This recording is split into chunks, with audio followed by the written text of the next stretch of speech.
Tema importantíssimo que foi julgado recentemente pelo Supremo Tribunal Federal refere-se ao RE 1.355.208, a respeito da possibilidade ou não dos juízes extinguirem execuções fiscais de baixo valor.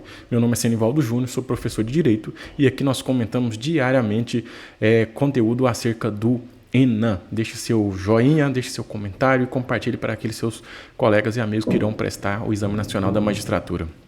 Pessoal, assunto importantíssimo, ainda pendente de publicação.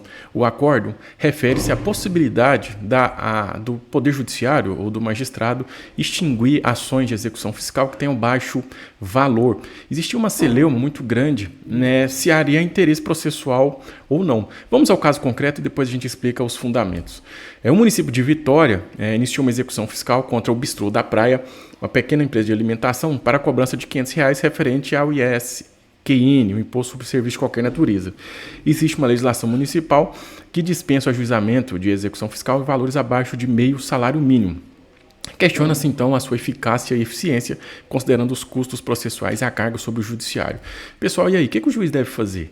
Deve continuação, tocar a execução fiscal ou não?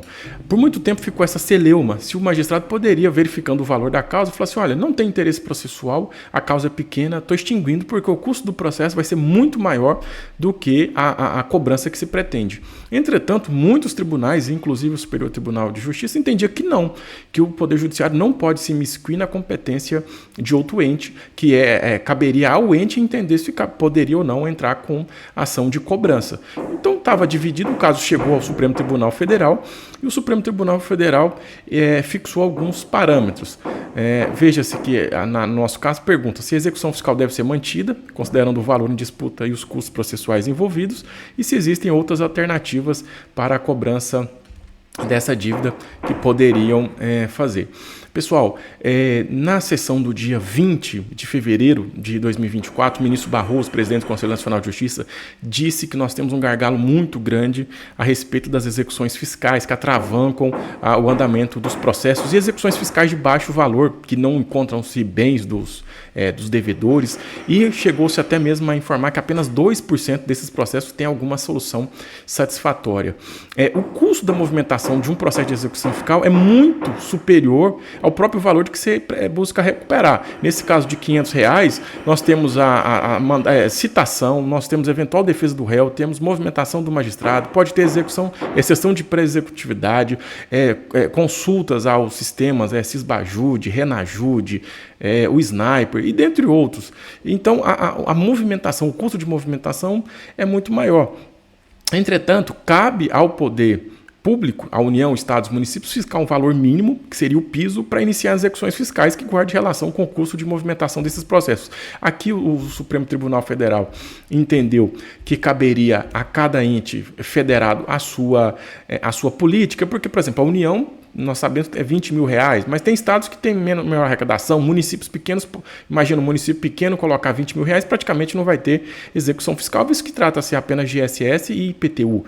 Então, cabe ao poder público de cada ente federado fazer a indicação de quanto teria.